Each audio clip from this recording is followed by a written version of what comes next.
5 waktu berjamaah di masjid.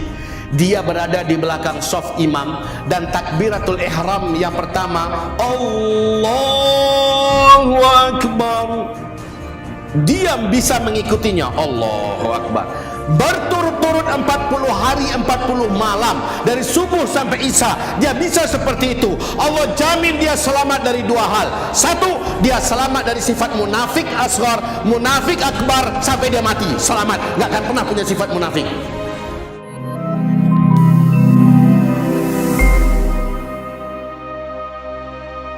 Fitnah akhir zaman Nabi ungkapkan seperti qita'il lailil muzlim, seperti potongan-potongan malam yang gelap gulita. Malam gelap gulita. 5 fase kata Nabi. Yang pertama, fase di mana Nabi langsung yang memimpin umat. Fase Nabi Muhammad masih hidup ketika itu. Kemudian setelah Nabi meninggal, masuklah fase kedua. Yang fase kedua ini dipimpin oleh para Khulafaur Rasyidin, lamanya kata Nabi 30 tahun. Habis fase ini, masuk langsung pada fase ketiga. Ini yang paling panjang dan paling lama ya, yaitu 1227 tahun. Ini fase kerajaan. Gelar pemimpinnya tetap khalifah, tetapi sistemnya sudah sistem kerajaan. Ini yang paling lama. Dan ini sudah berakhir pada tanggal 3 Maret tahun 1924, runtuhnya khilafah Islamiyah Al-Utsmaniyah di Turki. Fase ketiga berakhir. Umat Islam ada pada fase tergelapnya, fase terberat. Ini fase keempat. Kita sedang ada di sini sekarang. Fase pertama, kedua, dan ketiga, Islam memimpin 2/3 dunia selama ribuan tahun. Allahu Akbar. Ribuan tahun, Pak. Sementara peradaban kafir ya yang ada di Amerika 100 tahun, tapi coba lihat peradaban itu tak mampu bertahan lama, ibarat daun sudah mulai menguning dan layu. Itulah peradaban barat hari ini, Pak. Sementara kita bertahan ribuan tahun. Nanti fase kelima kata Nabi, Islam akan kembali memimpin dunia. Bedanya di fase kelima, kalau fase 1, 2, dan 3 hanya 2/3 dunia dipimpin, tapi di fase kelima 100% nanti Islam memimpin seluruh dunia. Allahu Akbar. Fase kelima Allah janjikan dalam Al-Quran, surat An-Nur ayat 55. Di fase ini wahai Bapak Ibu, dunia benar-benar bagaikan dalam surga. Jadi permasalahan kita sekarang di sini, dan kita sedang hidup di sini sekarang ya, sejak tanggal 3 Maret tahun 1924 sampai hari ini kita terus menjalani masa kegelapan yang terberat bagi umat Islam. Wahai Bapak Ibu, satu persatu simpul dan simbol agama runtuh dan rontok. Runtuh dan rontok. Silakan Bapak memperbandingkan bagaimana kondisi Islam 50 tahun yang lalu dengan sekarang. Silakan Bapak Ibu memperbandingkan bagaimana kondisi keagamaan anak-anak generasi kita sekarang, Pak, 50 tahun yang lalu dengan sekarang. Silakan diperbandingkan moral dan anak-anak generasi kita 20-30 tahun yang lalu dengan sekarang. Silakan. Apalagi setelah adanya setan gepeng ini, kita sulit mengendalikan anak kita karena jendela dunia terbuka 24 jam.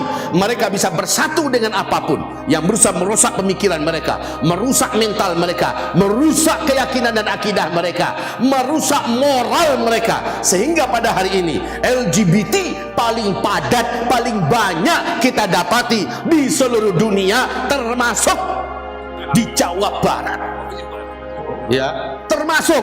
Dan ini seluruh kota ya, seluruh Indonesia. Saya tidak menuduh hanya satu provinsi, saya tidak mengatakan hanya satu kota, merata pada hari ini. Wahai Bapak Ibu yang kami muliakan, kehancuran benar-benar sampai di titik ternadir sekarang ini.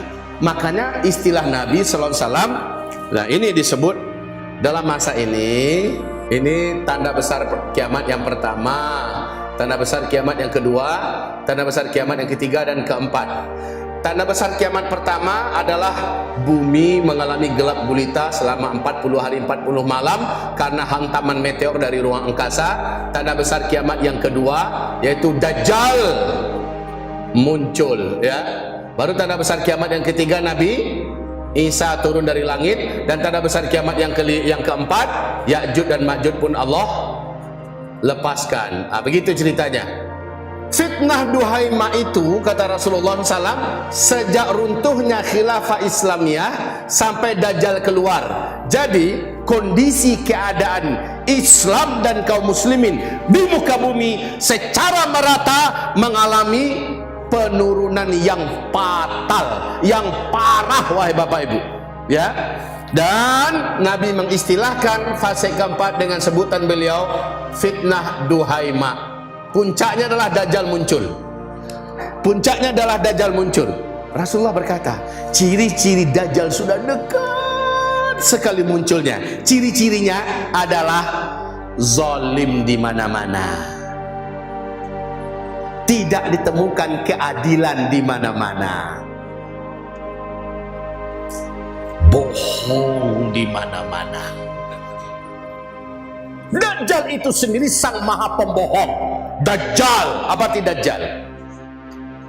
Pembohong maha besar bohongnya. Jadi sebelum dia datang, auranya sudah banyak diwarisi oleh banyak penduduk bumi. Saat Dajjal ada dekat mau datang, coba Pak, di mana saja bohong, bohong, bohong, bohong, bohong, bohong, bohong, bohong, bohong, di mana saja. Di dunia bisnis, dunia dagang, mulai dari yang kecil-kecil sampai yang besar-besar. Di dunia politik jangan tanya, rajanya di situ. Ya, di dunia pendidikan, innalillahi wa inna ilaihi raji'un. Bahkan muncul pula ulama-ulama, ustadz-ustadz di depan gerbang api neraka jahanam yang mengajak manusia untuk mempercayainya, menghimbaunya. Siapa yang datang kepadanya akan dilemparkan ke dalam api neraka jahanam. Di akhir zaman ini bermunculan semuanya. Ya, wahai hamba-hamba Allah, kita hidup di sini. Generasi kita hidup di sini. Coba fakta-fakta sejarah, berapa banyak buku-buku sejarah yang dirubah, ya? Betapa banyak akhirnya anak-anak kita kehilangan mata rantai sejarah yang asli. Ini ditukar pelakunya, ini ditukar tanggalnya, ini ditukar segala macamnya. Wow, makin ke sini makin parah. Betul Bapak Ibu? Betul. Bohong di mana-mana. Wahai Bapak Ibu, pada tahun 1921 di bulan April, Amerika Serikat tanpa malu-malu mencetak 21 triliun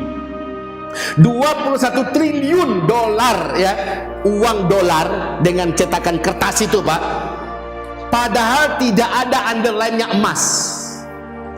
Jadi dia ingin menipu manusia sedunia dengan kertas yang mereka buat menjadi dolar. Mereka ingin kumpulkan semua harta kekayaan manusia. Mereka ingin beli emas, mereka ingin beli semuanya. Cina melakukan hal yang sama, ya, dengan renminbinya, dengan yuannya, dan banyak negara-negara Eropa melakukan hal yang sama. Wahai Bapak Ibu yang kami muliakan, bagi mereka nggak ada lagi masalah. Padahal bagi kita itu masalah besar. Taib. Bapak mau cerita apa saja, di bidang apa saja kita sedang parah. Tapi puncak parah itu, kata Rasulullah, yusbihur rajulu fiha mu'mina wa yumsi kafira. Ini yang berat itu. Pada saat itu iman benar-benar goyah. Paginya masih ada iman, siangnya datang ujian, sorenya sudah menjadi kafir. Sorenya masih orang beriman, malamnya datang ujian, besok paginya sudah menjadi kafir. Ba'udinahum bi'aradim minad dunya. Hanya demi dunia mereka telah menggadaikan agamanya. Ini fitnah terbesar. Jadi kalau fitnah itu dimaksud dengan bencana alam, itu bukan fitnah. Kalau dimaksud dengan gempa, itu bukan fitnah. Kalau dimaksud dengan tsunami, likuifaksi, itu bukan fitnah. Yang dimaksud dengan fitnah adalah apa saja yang berdampak kepada erosinya iman dan murtadnya manusia, dia sadari atau dia tidak sadari. Tolong Bapak Ibu, ini saya katakan fardu ain hukumnya bagi ayah bunda, bapak ibu, saudara-saudari semuanya, wajib membaca dan mengetahui, mengilmui 10 perkara pembatal syahadat. 10 perkara pembatal syahadat. Ini walaupun dia tak sadar, tetap batal syahadatnya. Ada istilahnya pembatal syahadat, ada istilahnya pembatal iman, ya. Jadi ada